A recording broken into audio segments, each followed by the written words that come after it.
Basic principles to health क्या है हम ये जान लेते हैं। इन 6 पॉइंट्स पे आपको गौर करना है। इन 6 पॉइंट्स पे अगर आप गौर करेंगे तो काफी हद तक आप हेल्थ को अच्छी मेंटेन कर सकते हैं। द फर्स्ट इंपॉर्टेंट थिंग है, बहुत इंपॉर्टेंट एस्पेक्ट है, you have to sleep for 6 to 8 hours, minimum 6 hours, moderately 8 hours. बहुत ज्यादा सोते हैं तो it should be less than 10 hours. वो स्लीप होनी चाहिए नाइट की। Night sleep and day sleep में भी डिफरेंस होता है, but night sleep must and should for a good health. और it should not be disturbed, disturb sleep नहीं होनी चाहिए, वो एक कंटिन्यूअस हो, रात में हो और 6 से 8 घंटे तक हो। Second point is what we eat, what we drink and when do we do that. ये व्हाट एंड व्हेन दोनों का बहुत इंपॉर्टेंस होता है में। उसका क्या इंपॉर्टेंस है ये हम आगे के स्लाइड्स में देखेंगे। Movement, work, play, sport. आपका काम कैसा है, आप कितना चलते फिरते हैं, क्या आप अलग एक्सरसाइज करते हैं, कुछ आप वर्कआउट्स करते हैं, या फिर आप कुछ प्लेस में इन्वॉल्व हैं, या आप स्पेसिफिकली कुछ स्पोर्ट में इन्वॉल्व हैं। ये सारी एक एक जगह पे आती हैं। उसका भी इम्पोर्टेंस हम आगे के स्लाइड्स में देखते हैं। ओके, तो हाइजीन में आपकी पर्सनल एनवायरमेंटल हाइजीन आ गई। एनवायरमेंटल में मतलब भाई आप अपना घर कैसा रखते हैं, how is your bedroom, how is your washroom, how is your kitchen, सारी चीजें एनवायरमेंट आपका आसपास, तो that is also important to have a good health. Fifth important चीज is mental wellbeing. Actually mental wellbeing को फर्स्ट रखना चाहिए था, बट फिर भी मैंने उसको फिफ्थ रखा है। मेंटल वेलबींग बहुत इंपॉर्टेंट होता है। आप खुद के बारे में क्या सोचते हैं, आपके रिलेशंस आपके फैमिली कैसे हैं, आपके फ्रेंड्स कैसे हैं, कलीग्स, नेबर्स, रिलेटिव्स, सबसे आपकी बॉन्डिंग कैसी है, is everything well psychologically and mentally और नॉट। ये बहुत इंपॉर्टेंट होता है and this is also I think almost 100% ये आपके हाथ में होता है कि आप अपनी मेंटल वेलबींग को कैसे मैनेज करेंगे। Next important thing is staying away from many things. Staying away from beverages. Beverages में आ गया टी, कॉफी, अल्कोहल, सारी चीजें आ गई बेवरेजेस में। बैड हैबिट्स में आ गए स्मोकिंग, अल्कोहल, गुटखा, टोबैको, हुक्का, जो भी आदतें होती है ना जिन चीजों के, आपको वो सारी बैड हैबिट्स, उससे भी आपको दूर रहना है। टॉक्सिन और केमिकल से, खाने पीने की चीजों से लेके जो हमारी यूज करने की चीजें हैं उनमें भी टॉक्सिन्स एंड केमिकल्स आ गए हैं, तो वो हमको देख के उनसे भी दूर रहना चाहिए। हमको स्ट्रेस से दूर रहना चाहिए, हमको वैसे से दूर रहना चाहिए। और हमको टेक्नोलॉजी टेक्नोलॉजी से बहुत दूर नहीं रह सकते, but we have to use technology to limited time. हमको देखना चाहिए कि सब यूजफुल पार्ट ही यूज करें, एंड ओवर यूज करके टेक्नोलॉजी को अपने हेल्थ में हमको कन्वर्ट करने में ना दें, हम उतना टेक्नोलॉजी का हम यूज करें। इन सब पॉइंट्स में प्रॉब्लम ये होती है कि हम नहीं कर सकते, मतलब हम करते हैं, फिर हम 1 वीक नहीं करेंगे, फिर 2 दिन हमको किसी का रील देख के या किसी का सेशन देख के ऐसे लगेगा कि नहीं मैं आज से करती हूँ या करता हूँ, फिर Sunday then again will leave for some days, तो ये नहीं चलेगा। आप कंसिडर कर रहे हैं इन चीजों को, अगर अपनी लाइफ में ला रहे हैं तो please be sustainable to that. अब आप सस्टेन कैसे रहेंगे, for there are important things. एक, जो भी आप कर रहे हैं be easy. Second thing, it should be enjoyable. खान पीन की बात ले लो या आपकी एक्सरसाइज की बात ले लो, वही चीज से जो आपकी आप रखते हैं, तो ये दो चीजें नहीं होंगी उसको, वो आपको हेडेक लगेगा और आप नहीं कर पाएंगे। और बेसिक मिनिमम से स्टार्ट कीजिए। बहुत ही लेस, जैसे कि मैं आगे एक्सरसाइजेस की बात करूंगी ना तब मैं बताती हूँ। पूरा जिम जाना या एथलीट्स या स्टार्स के जैसा आपको कुछ नहीं करना है। बेसिक का जो सूट होता है, और हर कैपेबिलिटी, हर इंसान की जो जेनेटिक पोटेंशियल होती है ना वो डिफरेंट है। किसी और को देख के उसके जैसा आप बनना, दैट इज नॉट पॉसिबल। पहले आप जानिए कि आपकी बॉडी कैसी है एंड अकॉर्डिंगली आपको सेट करना पड़ेगा कि मेरी बॉडी ऐसी है तो मैं ये चीजें करती हूँ। First you have to study your body, then you have to discuss with somebody who is knowledge about it, तब decide कि आपको क्या और कैसे करना है चीजें। थोड़ी बात खाने पीने और एक्सरसाइज, 3 चीजें हैं जो मैं आपसे क्योंकि टाइम की वजह से हर पे बात नहीं हो सकती। खाने पीने के बारे में, एक्सरसाइज के बारे में आज हम थोड़ी सी बात करते हैं। पानी का बहुत दौर मच चुका है सोशल मीडिया। पानी पीना है, गर्म पानी पीना है, सुबह उठने से ही पानी उसमें ये ऐड करना है। 10 लोग बात करेंगे और 10 चीजें ऐड करने की बात करेंगे। आपको जो कंफर्टेबल है, जिस चीज से आपको लगता है कि चेंज होना है, आप अडॉप्ट कर लें। मैं बस ये कहना चाहूंगी कि प्लीज पानी पिए, ड्रिंक मोर ऑफ वाटर।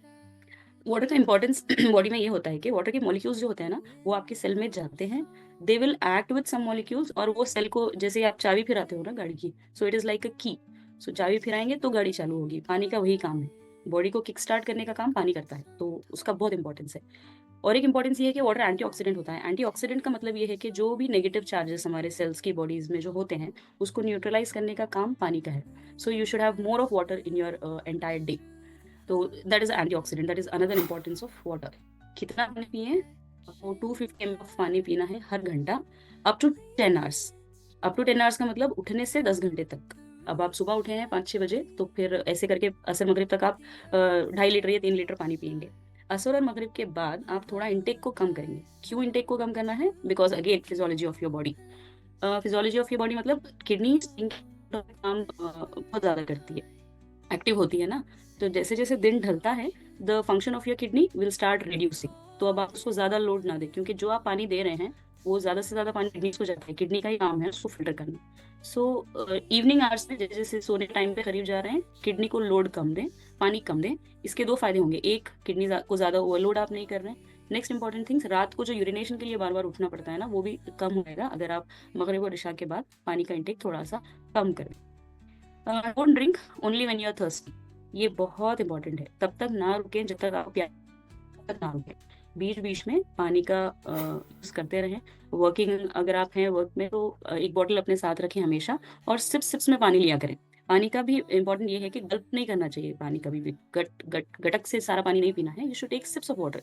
आप देखिए मट्टी हो, उसमें आप अगर पानी डाल रहे हो, सडन पानी डालेंगे स्प्लैश होगा, इधर उधर जाएगा, सडन जाएगा, उतना यूज नहीं था। धीरे से लगे वो सॉइल में होता है, अच्छा काम है। Same applies to your body also. You take sip of water, that is utilize more better in your body, वो अच्छे से यूटिलाइज होगा। इसलिए सिप्स ऑफ वाटर लेने की कोशिश करें। पानी की कमी से बॉडी में बहुत ही ज्यादा नेगेटिव इफेक्ट्स होते हैं। मोस्ट इफेक्ट होते हैं आपके ये ब्रेन में। ब्रेन का फोकस, ब्रेन का मेमोरी, कॉग्निशन सब इम्पेयर होता है। इवन अगर 2% भी डिहाइड्रेशन हुआ आपके में, तो वो इफेक्ट करेगा।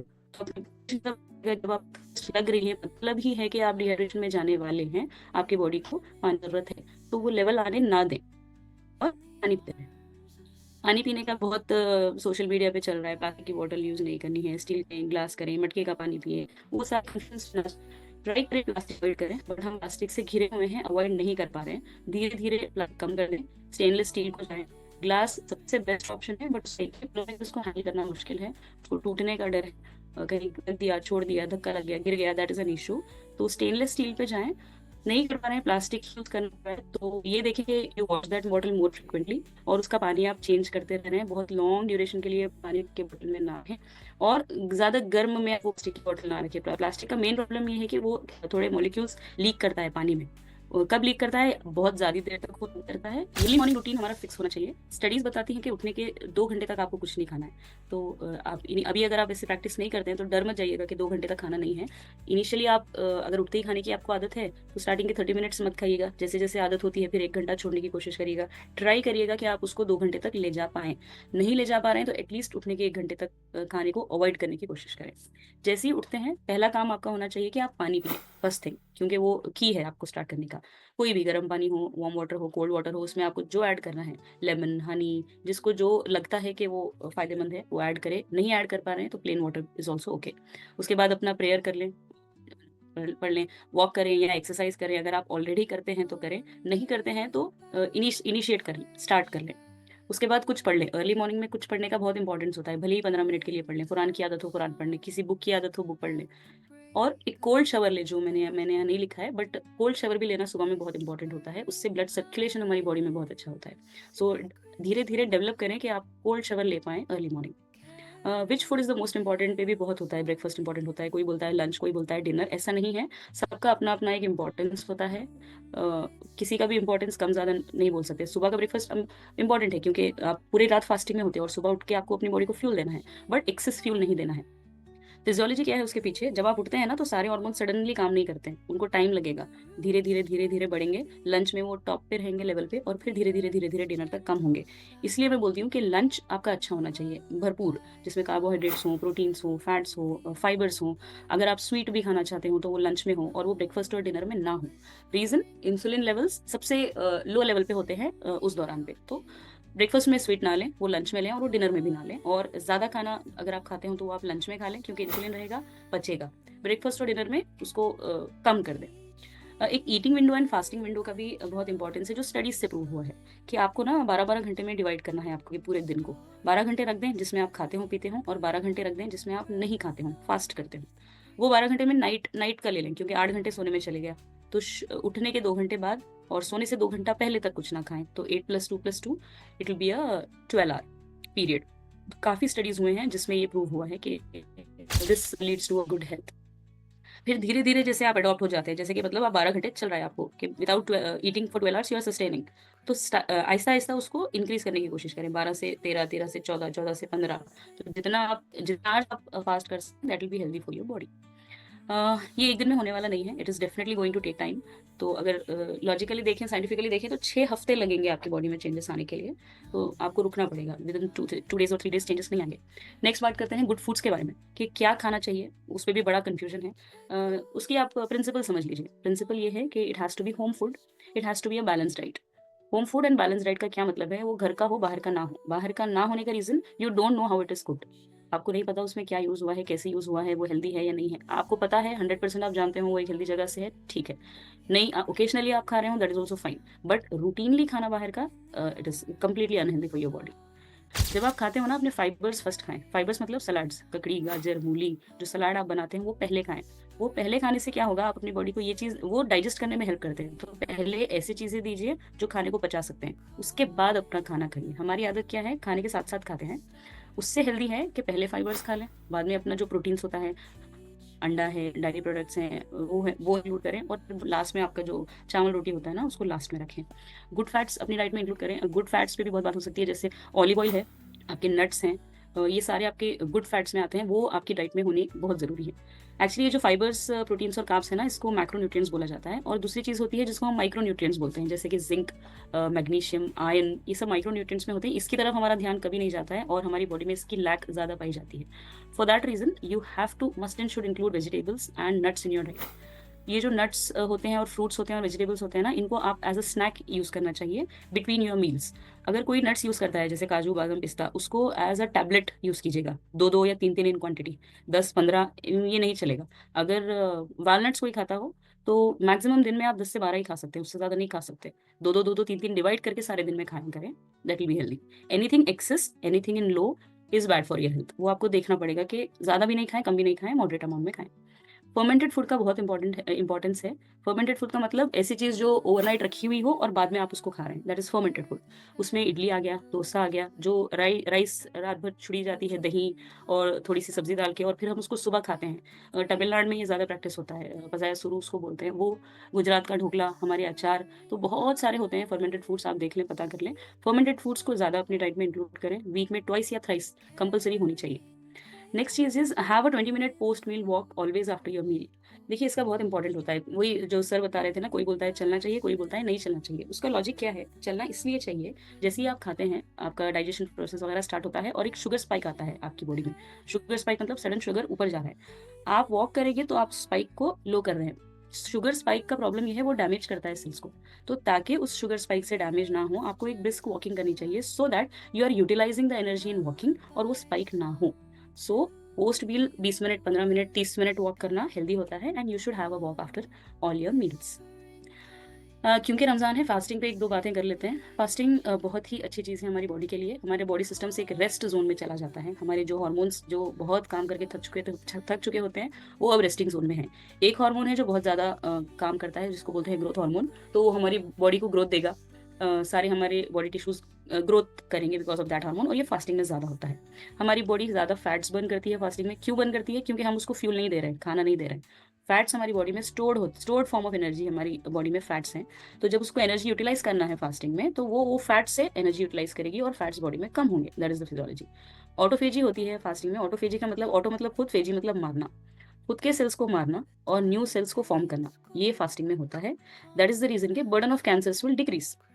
नए सेल्स बनना, पुराने सेल्स मारना, न्यू सेल्स बनेंगे तो कैंसर नहीं होगा। पुराने सेल्स की वजह से हमारी बॉडी में कैंसर्स होते हैं, तो ऑटोफेजी से कैंसर का ये कम हो जाता है। रमज़ान में एक एडवाइस मेरी तरफ से ये है कि प्लीज़ फास्ट करें एंड फीस्ट ना करें। मतलब ज़रूर सहर और हमारा जो इफ्तार भरा हुआ होता है, वैसा ना हो। उसमें अच्छी चीज़ें हों, घर की चीज़ें हों, दो चीज़ें हों और अच्छी चीज़ें हों। एक्सरसाइज का बहुत इंपॉर्टेंट होता है। अगर मैं बोलूँ तो exercise is the makeup of anti ageing. आप देख लीजिए, जो एक्सरसाइज वर्कआउट्स में रेगुलर होते हैं, they look more younger than those people who don't exercise and don't do workout. ये हर किसी ने नोटिस किया होगा, but we don't pay attention to that.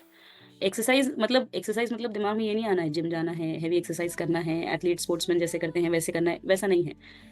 किसी भी फॉर्म में एक्सरसाइज ले लें आप ये ले लें कि आप वॉक करते हो, या आप जॉगिंग करते हो, या आप अपने घर में कुछ बेसिक एक्सरसाइजेस करते हो, या आप जिम जाते हो और प्रॉपरली किसी ट्रेंड पर्सन से करते हो, ये सारी चीज़ें एक्सरसाइज और वर्कआउट्स में आ गई। आपको जो भी करना है कीजिए, but you have to must and should include it. Muscle training एक बहुत इंपॉर्टेंट चीज़ है जो मोस्टली हम नहीं करते हैं। देखिए आपकी बॉडी में मैंने जैसा बताया ना, कोई भी चीज़ रिवर्स नहीं हो सकती। मसल एक ही ऐसा ऑर्गन है बॉडी का जो रिवर्सिबल ऑर्गन ऑफ बॉडी माना जाता है। तो इसीलिए मसल ट्रेनिंग लेना जिम जाकर इंपॉर्टेंट होता है। नहीं तो देखिए कुछ सेशंस देखिए यूट्यूब में जो अच्छे ट्रेनर्स हैं उनसे देखिए और मसल ट्रेनिंग पे कॉन्सेंट्रेट कीजिएगा। एक्सरसाइज और वर्कआउट का इंपॉर्टेंस क्या है? साइंटिफिकली इंपॉर्टेंस ये है, जब आप एक्सरसाइज करते हो ना, एक एसिड आपकी बॉडी में प्रोड्यूस होता है जिसको बोलते हैं लैक्टिक एसिड। ये लैक्टिक एसिड दो जगह जाता है, एक दूसरे मॉलिक्यूल में कन्वर्ट होकर वो ब्रेन को जाता है, और एक मॉलिक्यूल में कन्वर्ट होकर वो गट को जाता है। गट मतलब आपके इंटेस्टाइन्स। ब्रेन और गट दो बहुत इंपॉर्टेंट ऑर्गन्स हैं अपनी हेल्थ के लिए। गट को सेकेंड ब्रेन माना जाता है क्योंकि ये ब्रेन और गट को जाते हैं, फिर ब्रेन और गट इनको बहुत अच्छे से यूटिलाइज करके आपके एंटायर बॉडी को हेल्दी बनाता है। अब मैं बहुत ही सुपरफिशियली आप लोगों को समझा रही हूँ ताकि आपको समझ आए बेसिक फिजियोलॉजी और फिर आप उस पर कॉन्सेंट्रेट कर पाएं। तो ये मैकेनिज्म है एक्सरसाइज का। अब एक्सरसाइज में क्या करें, क्या इंक्लूड करें? एरोबिक एक्सरसाइजेस करनी चाहिए जो हार्ट के लिए हेल्दी है। मसल ट्रेनिंग करनी चाहिए क्योंकि मसल को आप रिवर्स कर सकते हैं अपनी बॉडी में। स्टडीज से ये प्रूव हुआ है कि वुमेन के लिए 150 मिनट पर वीक एक्सरसाइज होनी चाहिए, और मेन के लिए उसका डबल है, 300 minutes for men it has to be included. इससे होता क्या है कि ऑल कॉज मोर्टालिटी 18% डिक्रीज होती है। ऑल कॉज मोर्टालिटी मतलब जो बीमारियों से मरने की है ना इशू, 18% डिक्रीज होगी। ये बहुत बड़ा परसेंटेज है, 18%।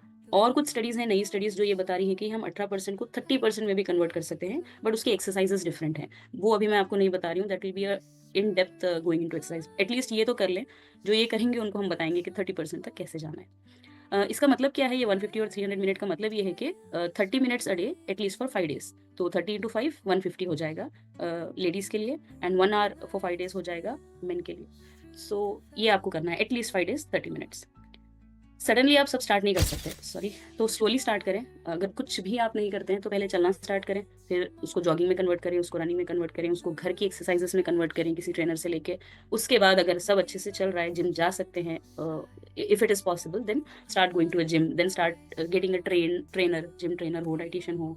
वो सब चीज़ों पर आप धीरे धीरे धीरे धीरे स्टेप वाइज बढ़ सकते हैं। अब इतना सब जान लिया तो अब ये सारा कंफ्यूजन है कि भाई करें तो क्या करें, इतनी चीज़ें हैं। तो एक मेरी तरफ से एक प्रिस्क्रिप्शन के तौर पे ये सब चीज़ें ले लिए। At least all these things you have to do. पहली चीज़, be mentally healthy.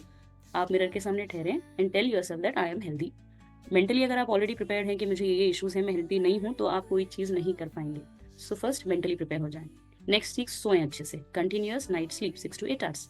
Morning routine जैसे मैंने बताया, सेम थिंग यहीं पे लिखी हुई है। ब्रेकफास्ट एटलीस्ट 1 घंटा डिले करें उठने के बाद। ब्रेकफास्ट में स्वीट्स ना लें, वही लें जो घर में बना हुआ होता है। आउटसाइड ले रहे हो तो ओनली ऑन ओकेजनली यूज कर सकते हैं।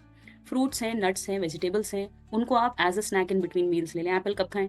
पहले खाना खा लें और बीच बीच में जब गैप होता हो, आपको लग रहा है कि थोड़ा कुछ खाना चाहिए, तो नट्स साथ में रखें, फ्रूट साथ में रखें, स्नैक के जैसा उसको खा लें। गुड लंच करना इंपॉर्टेंट है, जैसे मैंने पहले बताया, फाइबर्स पहले लें और फिर अपना खाना खाएं। अगर आप स्वीट खाना ही चाहते हैं, you are a sweet lover, तो उसको अपने लंच में इंक्लूड करें, ब्रेकफास्ट और डिनर में ना करें। Walk after every meal 20 minutes walk करना है। पानी कितना पीना है? 2.5 से 3 लीटर हर दिन पीना है, शुरू के 10 घंटे।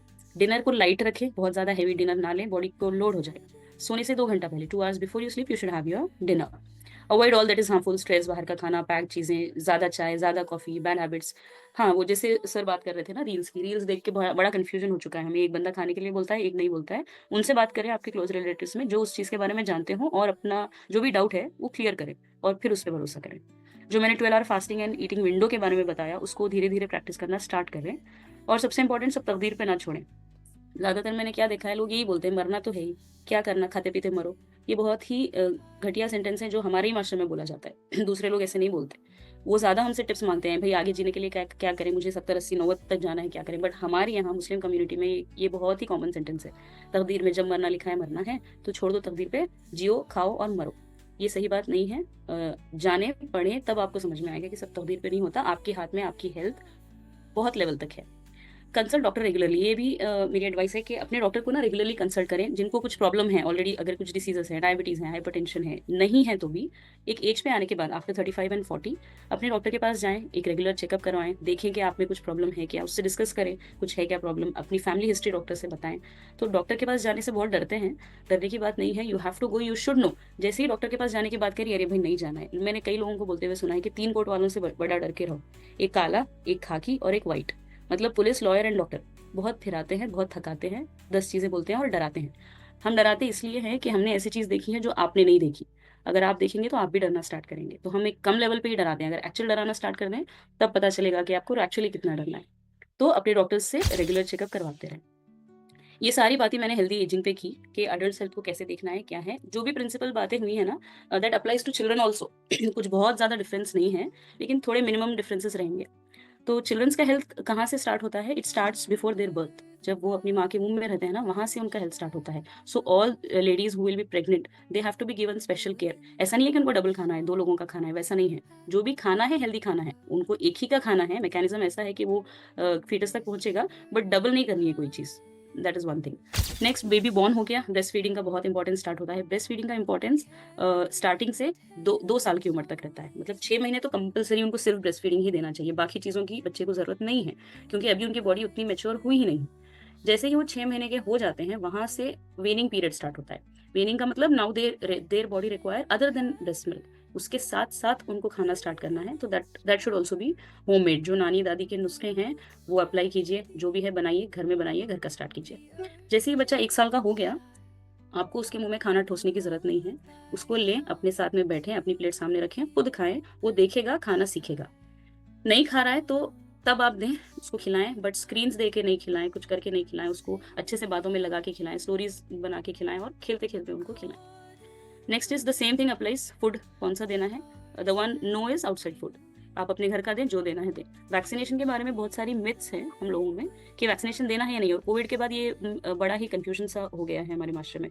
ऐसा नहीं है। जो वैक्सीन इतने सालों से चली आ रही है, जो इम्यूनाइजेशन शेड्यूल में है, जब बच्चा पैदा होता है एक फाइल दी जाती है कि ये वैक्सीन ये टाइम पे दिलवा दो। उन वैक्सीन को सेफली दिलवा दे, उनके कोई हजार्स और हार्म्स नहीं है।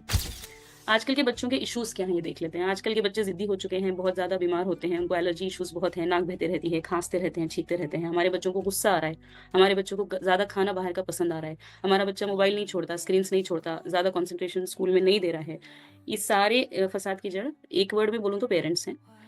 अ, हम एक स्केरी वर्ल्ड में जी रहे हैं। तो this world is scary because of more technology. Scary for kids, ये टेक्नोलॉजी ना ज्यादा स्केरी किड्स के लिए है। हम अडल्ट मेच्योर हैं, हमको पता है कि कितनी यूज करनी है कितनी नहीं, फिर भी हम इंडल्ज्ड हैं इसमें। हमारे भी हेल्थ इश्यूज टेक्नोलॉजी से ज्यादा हो रहे हैं। तो beware of technology, use it in a proper way is what I advise you. थोड़ी मिनट्स देख लेते हैं कि हम पेरेंट्स क्या करते हैं। The first thing is we are busy. हम बिजी क्यों हैं? अपने ही बच्चे, अपने ही फैमिली के लिए, उनकी ही लाइफ बनाने में हम बिजी हैं। बट हो क्या रहा है, हम उनकी लाइफ बनाने में इतने बिजी हैं कि हम उनकी लाइफ एक्चुअली बिगाड़ भी रहे हैं टू सम पॉइंट। तो अपना ये बिजी शेड्यूल हमको थोड़ा सा चेंज करना पड़ेगा। नॉट इमोशनली अवेलेबल फॉर बच्चों को जो चाहिए हम नहीं है उनके साथ। हम अपने किड्स को कंपेयर करते हैं दूसरों के साथ, ठीक है। इसका बेटा, भाई का बेटा, बहन का बेटा, जेठ का बेटा, देवर का बेटा, फ्रेंड का बेटा, पड़ोसी का बेटा, बेटी, what ever. That is very bad. को भी कंपेयर नहीं कर सकते, सब अलग होते हैं, ट्विंस भी अलग होते हैं। There is no consistency in our behaviour.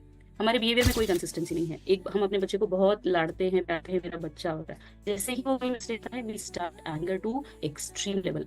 पता नहीं, मतलब एक फरिश्ते से शैतान बनने कुछ सेकंड्स नहीं लगते हैं हमको बच्चों के साथ। बच्चा बेचारा कंफ्यूज, मेरे माँ बाप मुझे चाहते हैं या नहीं चाहते हैं, क्या है। तो ये कंफ्यूजन उनको वहीं से स्टार्ट होता है कि नहीं, आपको अपने बिहेवियर पे, अपने एंगर पे बच्चों के साथ कंट्रोल होना चाहिए, 100% कंट्रोल होना चाहिए। मेकिंग किड्स फियर, अपने बच्चों डरा धमका के जंक से, स्क्रीन से दूर रखना, ये कोई हल नहीं है। वैसे हमारा इस पे है शेड्यूल में, तब हम इसके बारे में शायद और सीखेंगे।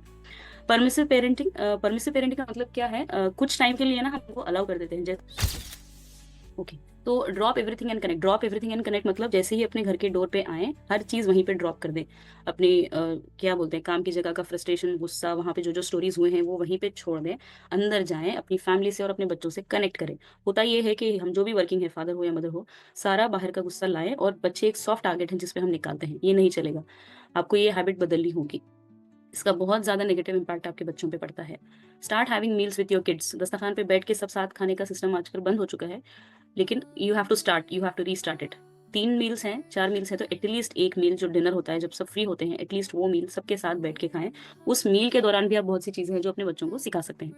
Start playing with your kids. ये सारी चीजें, मैं बात थी हेल्थ की बट जा कहीं और रही हूँ, क्यों?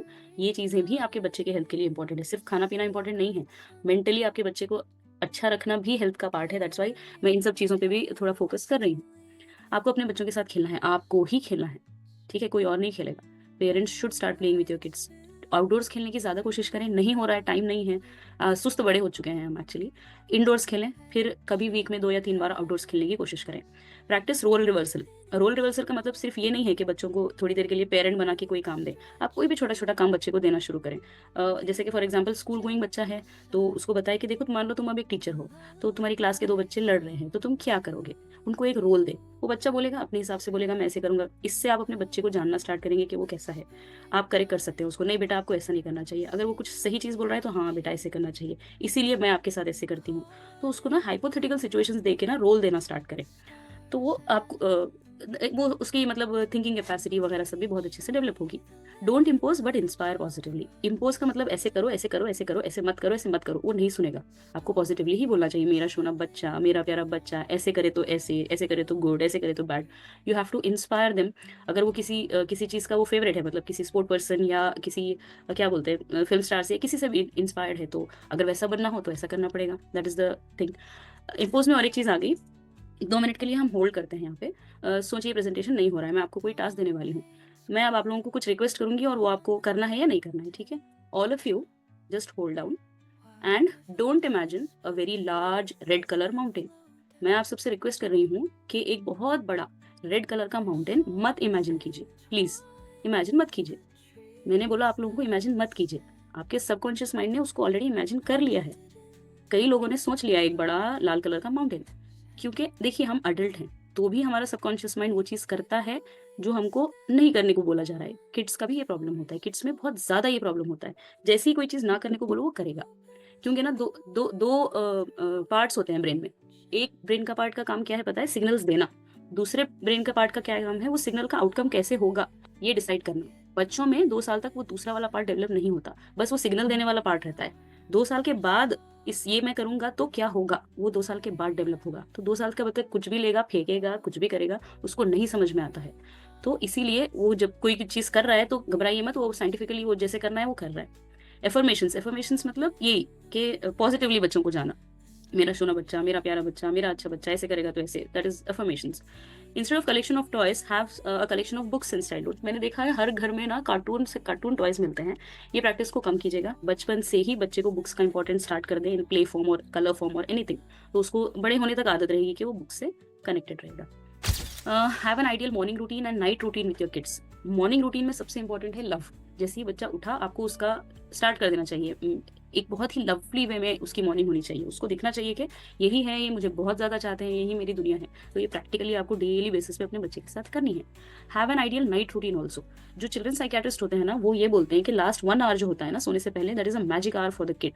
इस लास्ट 1 घंटे में आप जैसी जैसी बातें, जैसे जैसे एक्शन अपने बच्चे के साथ करेंगे, वो लॉन्ग टर्म पे उनके दिमाग में बैठती जाएंगी। तो रात में जब सो रहे हो बच्चे के साथ, तो तब ये एफर्मेशंस, मोटिवेशन, स्टोरी टेलिंग, ये सब चीजें डालिए। और दिन भर में जो आपने देखा है अपने किड में कि ये गलत चीज है, तो उस रात के दौरान काम जब आप और वो होते हो, तो तब समझाइए आपने सुबह में जो ये किया था ना, ये अच्छा नहीं था बेटे, what ever, in what ever form, और स्टोरीज बना बना के उसको बताने की कोशिश कीजिए।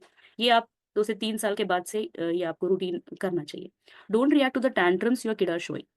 देखिए टैंट्रम्स मतलब वो जो जिद वो एक साथ जो पकड़ते हैं ना, उसको टैंट्रम्स बोला जाता है। उसकी साइंस क्या है? टैंट्रम्स अगर बच्चा कर रहा है मतलब द बच्चे का ब्रेन फंक्शन अच्छा हो रहा है।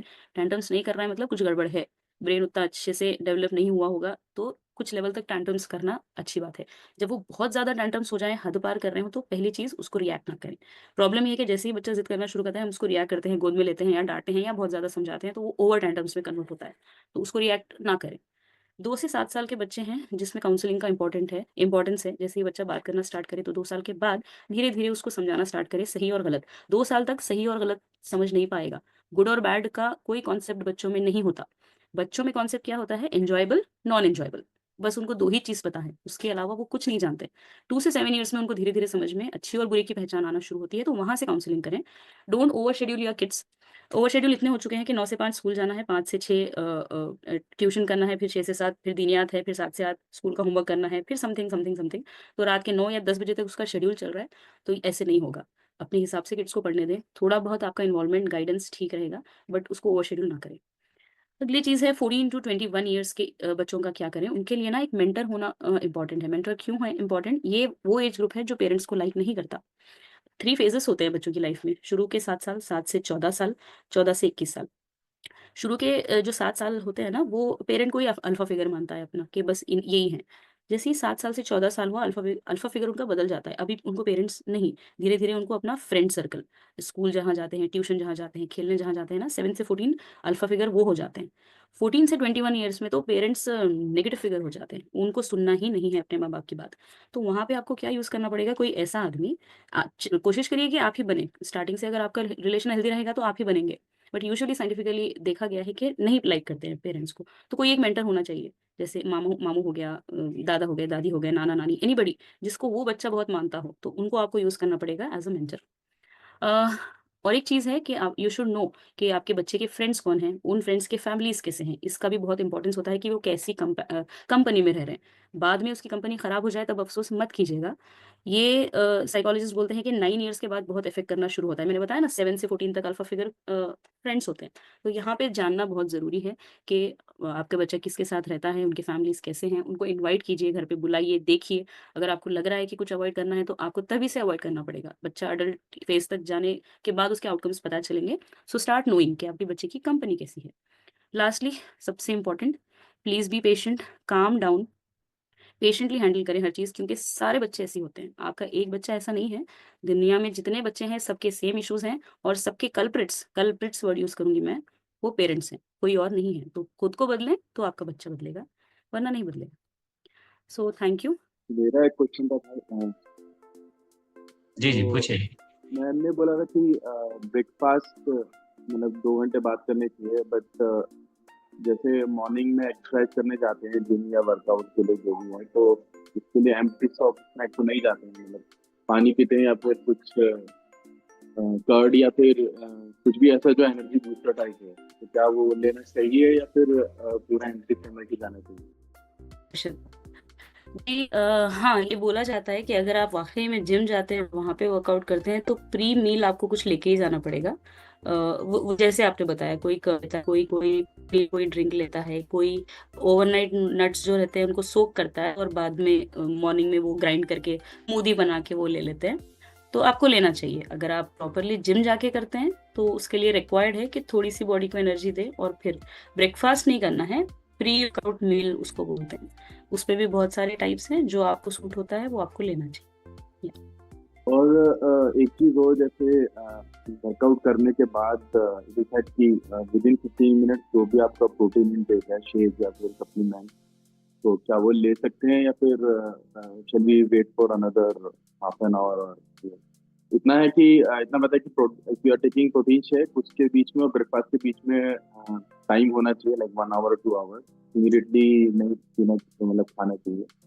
तो इसमें थोड़ा बताएंगे। Actually to tell about this, मैं इस चीज़ में तो एक्सपर्ट नहीं हूँ, बट जहाँ तक मैं जानती हूँ अपनी बॉडी फिजियोलॉजी में, उसके हिसाब से आपको आंसर देती हूँ कि देखिए, वर्कआउट के बाद क्या हो जाता है, एकदम हार्ट रेट बढ़ जाता है। मतलब हार्ट ऑलरेडी पंप बहुत ज़्यादा कर रहा है, ब्लड इधर-उधर बहुत ज़्यादा जा रहा है। तो फिर आप अगर खाएँगे इमीडिएटली, तो फिर और एक काम आपने अपने बॉडी सिस्टम को दे दिया उसको पचाने का। तो ऐसे ना करें। एक्सरसाइज करने के बाद थोड़ा टाइम दें बॉडी को सेटल होने के लिए।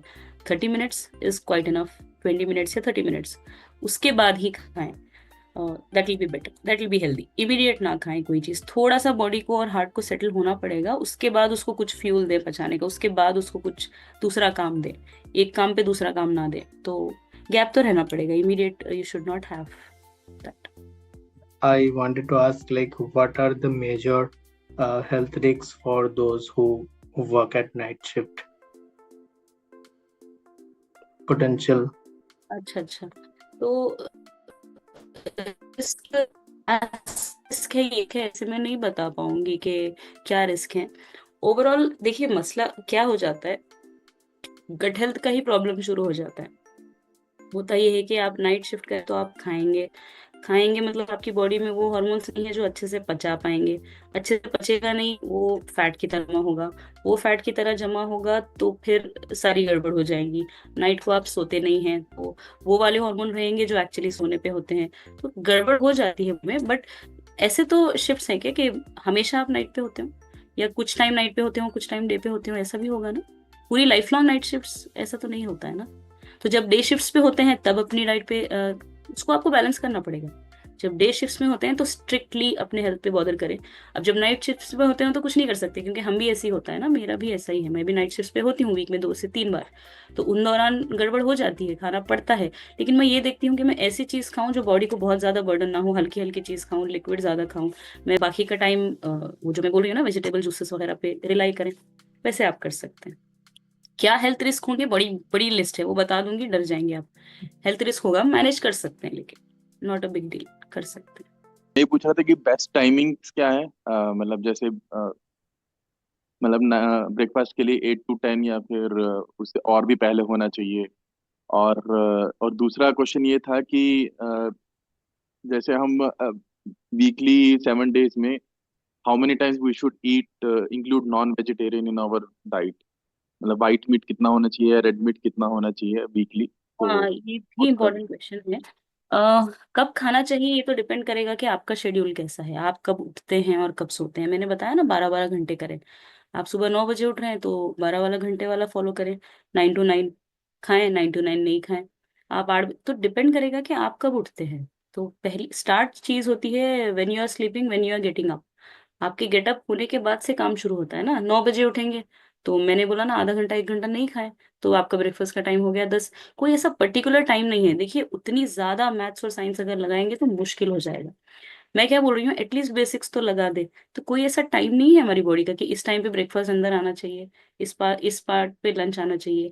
चीज ये करें कि अगर आप वर्किंग हैं तो बहुत अच्छी बात है, आप शेड्यूल कर पाते हैं हर चीज को। जो घर पे रहते हैं वो तो, उनकी तो डाइट बहुत ही अच्छी होनी चाहिए, क्योंकि वो हर चीज शेड्यूल अपने हिसाब से करते हैं। मसला वर्क करने वालों को भी आता है। तो हम अपना एक शेड्यूल, पहले सोने और उठने का शेड्यूल बनाएं, उसके हिसाब से फिर आप अपने खाने पीने का शेड्यूल बना। 3 टाइम खाना भी कोई इंपॉर्टेंट नहीं है, मैंने 3 टाइम का खाने के बारे में बताया इसलिए कि वो एक बन चुका है हमारे माशरे में, ब्रेकफास्ट लंच डिनर। आप अगर वैसे नहीं करते हैं, 2 टाइम भी खाते हैं तो फाइन, आपकी बॉडी को 2 टाइम बस हो रहा है। तो डिपेंड करेगा नहीं, आपने जैसे ऐसे। बताया था कि डेट टाइम में इंसुलिन रहता है, तो हाँ, तो बेस्ट टाइम लंच हो गया, तो ब्रेकफास्ट लाइट करें। और फिर जो भी आप अच्छे से खाना चाहते हो करते हो वो अपने लंच में इंक्लूड करें, क्योंकि इंसुलिन अच्छे लेवल पे होता है, चीजें अच्छे से पचेंगी। तो लंच में बोलूंगी तो लंच तो आफ्टरनून में ही होता है ना, जो 12 आफ्टर 12 लंच, आफ्टर 12 और 1 शेड्यूल करना पड़ेगा आपको। और डिनर डिनर जितना अर्ली हो उतना अच्छा। देखिए, सूरज जब ढलता है हमारा इंसुलिन ढलता है, सूरज नीचे गया मतलब इंसुलिन नीचे गया। तो उसी दौरान अपना डिनर लाइट कर लें। इसको टाइम लगेगा, but it is not that easy. अगर आप प्रैक्टिस नहीं करते हो तो इजी नहीं है, धीरे धीरे होगा, लेकिन आपकी बॉडी हो जाएगी, यूज टू हो जाएगी, अगर आप ऐसे प्रैक्टिस करें डेली। और वीकली मतलब कितना टाइम्स, हाउ हाँ, मेनी टाइम्स शुड। देखिए, ये भी पर्सन टू पर्सन डिफर करता है। अभी आप देख लें, इंडिया में अगर देख लेना तो कोलोन कैंसर केरला में सबसे ज्यादा है। सबसे ज्यादा इसलिए कि वहाँ हमारे मुस्लिम भी सबसे ज्यादा खाते हैं। तो एक रिसेंट स्टडी में मैंने पढ़ा कि कोलोन कैंसर केरला में सबसे ज्यादा है और यूएस में सबसे ज्यादा है, अगर कंट्रीज वाइज देखें। तो वीक में एक डाइटिशियन ने बोला था, वीक में 2 बार चलेगा मीट नॉन वेज। तो ट्वाइस अगर है तो इट्स ओके, एंड इट्स ज्यादा वाइट नहीं। Meat and red meat included, और ओनली नहीं, वाइट? रेड मीट की मैं बात कर रही हूँ, जो अवॉइड करने को बोला जाता है ना वो। हाँ, ट्वाइस चलेगा। और वाइट मीट कितना हम इंक्लूड कर सकते हैं? वाइट मीट के बारे में मैंने कुछ उतना पढ़ा नहीं है। अगर कभी कुछ मैं देखूँ तो मैं बताती हूँ। ठीक है। But generally we can have 3 to 4 days a week ये non-veg red meat. Same apply होता है ना, जब जो कोई हार्मफुल चीज है उसका परमिशन अगर 2 टाइम का है तो उस हिसाब से उतना हम खा सकते हैं, लेकिन ब्रेक होना चाहिए। यस, प्रॉब्लम इसलिए डेली बेसिस पे चलता है हमारे यहाँ, डेली बेसिस अल्टरनेट इस बेसिस पे समय मैं चलता है। वही पूछने आ रहा तो वो अवॉइड करें। था। जी, वेजिटेरियन लें, थोड़े वेजिटेरियन बने तो अच्छा है। हम डॉक्टर्स से ज्यादा इम्पोर्टेंट न्यूट्रिशनलिस्ट और डाइटिशियन का होता है। मैं गायनेकोलॉजिस्ट हूँ, ये इस इन चीज़ों पे जिन जिन चीज़ों पे मैंने बात की ना, ये बात मैंने काफ़ी रिसर्च करके पढ़ के चीज़ों को अपने मतलब मैंने खुद अप्लाई किया है अपनी लाइफ में। That's the reason I am talking to you. Even I am thinking कि मुझे एक डाइटिशियन या न्यूट्रिशन का कोर्स करना चाहिए, सो दैट क्या होता है बताएं, हम डॉक्टर्स के पास पेशेंट बीमार होने के बाद आता है और हम उसमें एक्सपर्ट हैं कि बीमार होने के बाद उसको कैसे ठीक करें। डाइटिशियन और न्यूट्रिशन का काम ये है कि वो वो बीमारी तक ना जाए उनसे पहले उनका काम है। अगर ऐसे कोई है जो आप जानते हैं डाइटिशियन एंड न्यूट्रिशनिस्ट, तो उससे बात करें। एक्चुअली अगर हो सके तो उनका सेशन भी रखें सर, अगर कोई हमारे ग्रुप में हो तो बहुत इम्पोर्टेंट रहेगा वो सेशन भी। और किसी को कुछ पूछना है? अस्सलाम वालेकुम। हाँ जी, एक सवाल मुझे पूछना था डॉक्टर साहिबा कि जितने भी जी ये डूज एंड डोंट्स आपने अभी बताया ये रमजानुल मुबारक में अप्लीकेबल नहीं है, जी तो जी इसका हल क्या है? जैसे आपने इसका कहा हल कि भी वही है जैसे अब। हाँ हाँ, बोलिए बोलिए। दोपहर में आपने कहा कि जो भी मिठाई खाना चाहते हैं वो दोपहर में खाएं, सुबह में ना खाएं, रात में ना खाएं। अब हाँ हम सहरी ही करते हैं हाँ सूरज ढलने के बाद, फिर इफ्तारी भी करते हाँ हैं सूरज ढलने के बाद, तो इसका असर, और हाँ वैसे भी नींद भी डिस्टर्ब है हमारी। अब जैसे उठते हैं जी फौरन सहरी का वक्त होता है और घरवाली बोलती है कि जल्दी उठो, जी। 2 मिनट है, 5 मिनट है, तो उठे, फौरन उठते ही कहाँ 2 घंटे मिलता है हमें, हम्म, 2 मिनट भी नहीं मिलते। जो भी है हाँ फटाफट खाना पड़ता है या पीना पड़ता है। हम्म, स्मूदीज हैं, मिल्क शेक्स हैं, जो भी है हमें घट घट घट घट पी लेना पड़ता है टाइम से पहले। हम्म, तो उसके लिए हम्म, गट हेल्थ पे कुछ हम्म। असर पड़ेगा या एक महीने के लिए कोई मसला नहीं है? It's an exception. नहीं नहीं नहीं, ऐसे कैसे हो सकता है? हमारी बॉडी थोड़ी ना इस हिसाब से काम करती है, ये हमारा प्रॉब्लम है ना। हमने ऐसी आदतें बना ली हैं। क्या होगा अगर 1 घंटा पहले, क्यों आपको तब उठना है जब आपकी घरवाली आके आपको उठाती है? वही वही प्रॉब्लम है हमारा, हम डिसिप्लिन है ही नहीं। We are not discipline. हम फॉलो नहीं कर पाते हैं। ये अप्स एंड डाउन्स मेरे साथ भी होते हैं। मैं कौन सा बहुत एकदम स्ट्रिक्ट मैथ्स और साइंस के जैसा फॉलो नहीं करती हूँ। कुछ दिनों में ऐसा हो रहा है तो मसला नहीं है, रोज ऐसा हो रहा है तो मसला होगा। ऐसे नहीं करना है, आपको थोड़ा उठना है। मैंने बताया ना 30 मिनट्स भी चलेगा, तो एटलीस्ट आपको 30 मिनट्स तो चाहिए उठ के खाने, उठ के उठने के बाद खाने के लिए। तो उतना तो एटलीस्ट आपको बेसिक प्रैक्टिस करनी पड़ेगी। स्वीट्स की जो मैं बात कर रही थी, आ, मैं हमारी जो सहरी होती है उसमें नहीं, आप इफ्तार के टाइम पे थोड़ा सा स्वीट ले ले तो कोई मसला नहीं। शहर में लेंगे तो प्रॉब्लम होगा, जजाकल्लाह तो खैर। उसको इफ्तार में इंक्लूड करें थोड़ा सा। जी जजाकल्लाह खैर।